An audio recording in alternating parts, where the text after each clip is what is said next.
Por ser uma prática relativamente comum, a adição de conservantes químicos em sucos de uva, nós não poderíamos deixar de falar sobre ela, das suas características, das técnicas e das consequências que ela promove no produto. São 4 os conservantes químicos permitidos para uso no suco de uva pronto para consumo. O SO2, na forma de metabisulfito de potássio e de sódio. O ácido benzoico, seus sais, como representante maior do benzoato de sódio.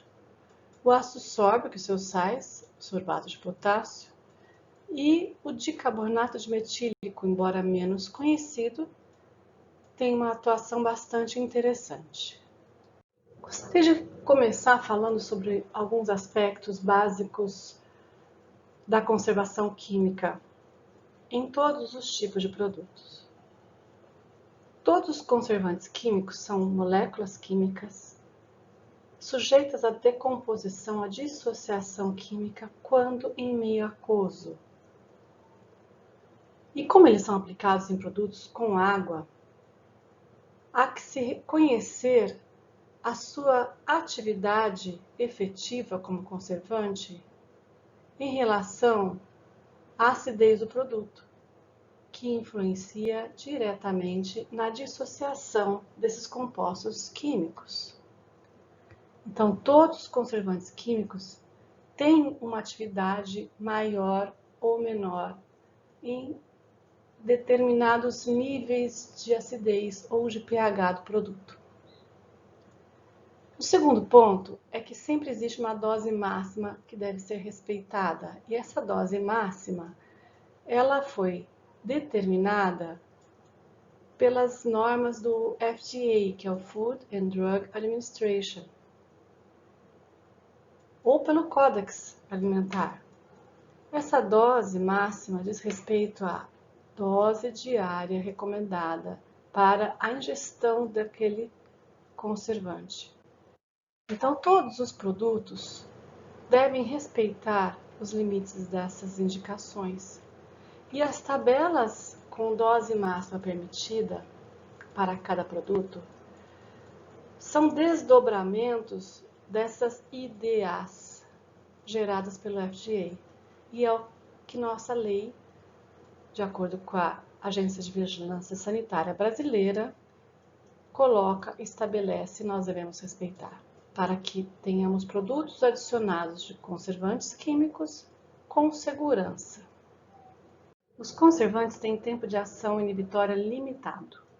Esse tempo depende da carga microbiana do produto, que por sua vez vai depender de como é que está essa matéria-prima do ponto de vista higiênico-sanitário, qual a contaminação inicial da matéria-prima. Ela vai ser carregada para dentro do suco. E vocês já viram isso em aulas anteriores, mesmo se forem pasteurizadas. Pode sobrar, se a contaminação for muito alta, a pasteurização não dá conta. E nem conservante químico igual, na mesma situação. Além disso, ele pode ser alvo de reações químicas que acontecem ao longo do armazenamento. Então, com o tempo, ele vai sendo oxidado, por exemplo. Ele vai reagindo com outras substâncias presentes na matéria-prima ou no produto, que no caso é o suco, e vai sendo degradado. E aí ele deixa de ter aquela ação. Então, cada conservante químico tem uma forma diferente de agir, uma forma de atuar como conservante, uma forma química de atuar, e elas têm que ser conhecidas para serem respeitadas e adequadas ao produto. Além disso, eles deixam sabor residual. E muitas vezes a dose limitante pela lei não pode nem ser alcançada devido ao sabor residual que ele deixa no produto naquelas doses até mesmo permitidas. E tem que ser utilizados de acordo com a característica sensorial do produto. Devido a todas as limitações expostas, é mais comum a aplicação de conservantes químicos como forma complementar de conservação associada a um outro método, como calor, frio ou mesmo a redução de água. É usado também para minimizar a recontaminações no produto após aberto, por manipulação ou armazenamento fora das condições ideais estipuladas do fabricante muitas vezes, que podem permitir o desenvolvimento de micro-organismos externos. O mais conhecido deles, talvez o mais aplicado em sucos de uva, é o dióxido de enxofre, porque ele tem características especiais que favorecem a aplicação nesse produto. O dióxido de enxofre é um gás solúvel em água que pode ser aplicado tanto na forma gasosa diretamente dentro do suco, como na forma de sal, que existem na forma de solvato de potássio, de sódio e de cálcio. Feita a conversão, que relaciona a quantidade de sal com a quantidade de SO2 que vai se formar, que vai ser liberado desses sais. A sua ação antimicrobiana é muito importante porque ela tem um espectro muito amplo. Ela atua tanto em fungos como em bactérias. Embora a sua atuação depende também do pH, como nós já vimos. Porque o SO2, quando em solução aquosa, que é o caso específico do suco de uva, ele se dissocia em 2 íons, o bisulfito e o sulfito.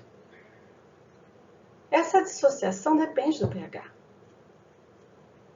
E nós sabemos que a atividade antimicrobiana da molécula SO2 é maior, muito maior, do que a atividade antimicrobiana do SO3 ou do HSO3, que é o bisulfito.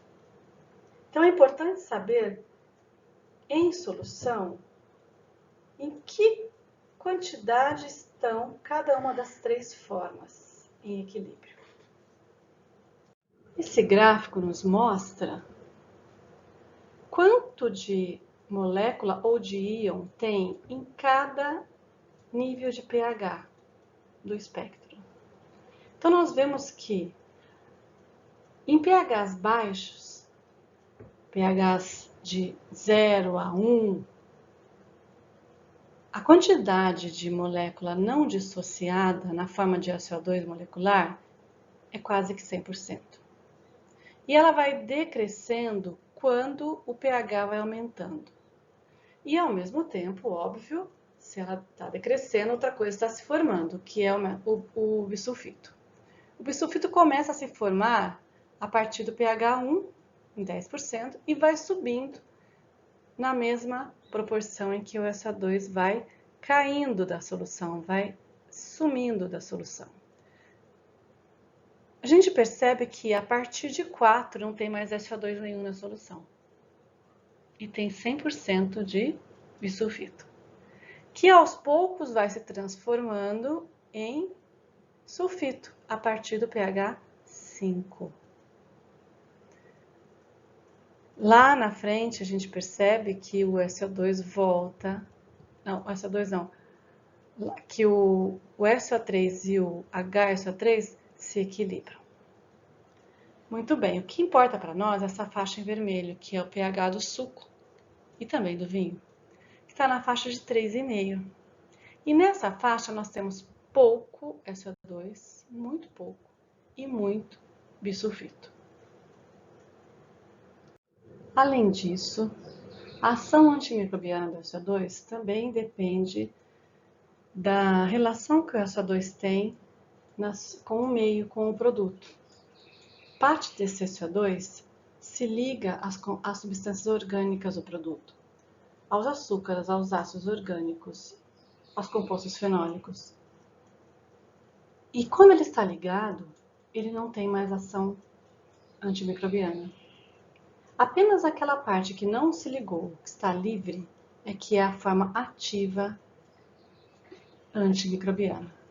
Portanto, quanto mais claro, quanto mais filtrado for o suco, menos substâncias orgânicas e maior vai ser a liberação do SO2 para a ação antimicrobiana do produto.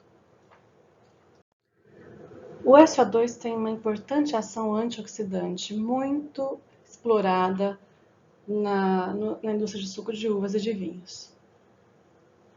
A reação como antioxidante atua na inibição dos agentes precursores da reação de oxidação. Entende-se por reação de oxidação a reação do oxigênio com os compostos orgânicos do suco, especialmente aqueles responsáveis pela cor e pelo aroma, pelo sabor.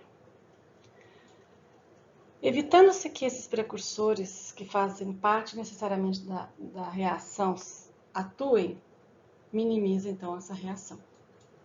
Embora a gente pense que essa ação seja uma atuação direta no bloqueio do oxigênio, mas não é. Porque a substância que bloquearia de fato o oxigênio, que reagiria com o oxigênio com facilidade, seria o sulfito. Mas ele só é formado no pH a partir de 5. Portanto, a reação é outra. E outra importante reação é a inibição da enzima polifenol oxidase, a tirosinase, que é responsável pelo escurecimento dos fenóis. Então, dessa forma, o SO2 adicionado no suco, até mesmo na maceração, vai já proteger esse escurecimento enzimático lá no início, além da ação de conservação. O processo Flanze trabalha exatamente com essa característica do SO2. Ele tem por princípio a sulfitação logo após o amassamento. O suco recebe uma quantidade de sulfito de 0,8 a 1 gramas por litro e fica em estabilização por 2 a 4 dias, onde todo o corante, toda as substâncias presentes na polpa e na casca são retiradas para o suco. E esse sulfito presente, além de evitar a contaminação microbiológica, favorece a liberação desses corantes e inibe a polifenol oxidase. Após esse tempo, o suco então é prensado e ainda com SO2 vai ser filtrado, centrifugado e decantado. E só depois desse tratamento de clarificação é que ele vai para uma câmara de dessulfitação, onde aquecido a 65 graus é submetido a um vácuo para que todo o SO2, ou a grande parte dele, a maior parte dele, seja eliminado para a câmara de vácuo. E só após essa eliminação é que ele pode seguir para o engarrafamento, respeitando as quantidades máximas limitantes de SO2 presente residual no suco. A extração no processo Flanze é um método mais simples do que a extração por calor e mais barato, porque não precisa aquecer, mais fácil a execução também. O suco extraído com SO2, naquela concentração de 1 grama por litro, que é bem grande, bem alta, ele pode ser mantido em tanques por meses. Porém, é um suco de menor qualidade, porque ele vai sempre apresentar um residual de SO2. Esse SO2 presente vai aumentar a formação de metanol residual. E ao se fazer a dessulfitação, esse SO2 pode escapar para o ambiente, não deve, mas pode. Ele tem que ser recuperado, tem que ser tratado para ser recuperado e não ir para o ambiente, porque se for para o ambiente, ele contamina a atmosfera. E aí é uma complicação ambiental. A aplicação de SO2 no suco, então, tem duas funções. Conservar contra a contaminação microbiológica que pode acontecer após o engarrafamento. Ou seja, aquele produto que tem alguma contaminação residual que a pasteurização ou o tratamento térmico não pode conter, pode ser limitado pelo SO2, auxiliado. E também ele vai atuar na manutenção da coloração através da sua ação antioxidante ao longo do tempo. Esse produto ele tem o inconveniente de que, quando adicionado, ele deve ser citado como na lista de ingredientes. E com certeza, todo conservante químico tem algum nível de rejeição pelo consumidor. Temos aqui uma substância um pouco nova, tecnicamente falando, é o dicarbonato de metílico. Esse conservante químico, quando usado na dose de 250 mg por litro de suco, tem uma ação inibitória contra as leveduras e bactérias, portanto, muito positivo para o suco de fruta. Ele deve ser adicionado imediatamente antes do engarrafamento, através de uma bomba dosadora, porque ele não permanece no produto após algumas horas. Ele se degrada em CO2 e metanol e deixa de ter a ação bactericida. Então, ele tem que ser adicionado num produto que vai ser imediatamente fechado, lacrado e impedido de pós-contaminantes.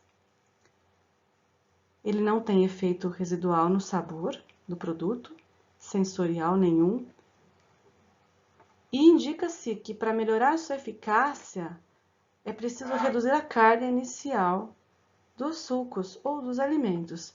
Mas essa recomendação é estendida para todos os conservantes químicos. Quanto maior a carga inicial, menor a eficácia de ação microbiana, antimicrobiana.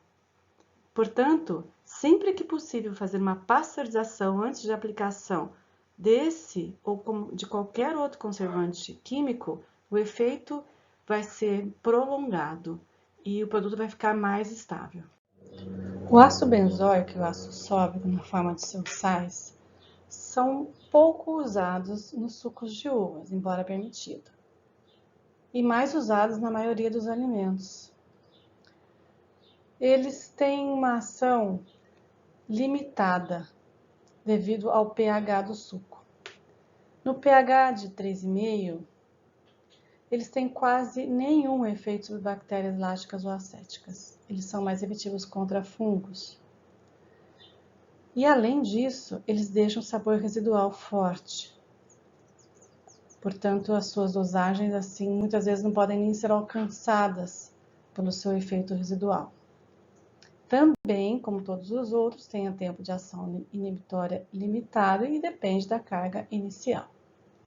Finalizando, então, temos a tabela da Anvisa, da RDC número 5 de 2007, que limita a dose máxima permitida dos conservantes químicos em sucos de uva. E nós temos que nos basear nela para a produção dos sucos com esses produtos, com esses aditivos.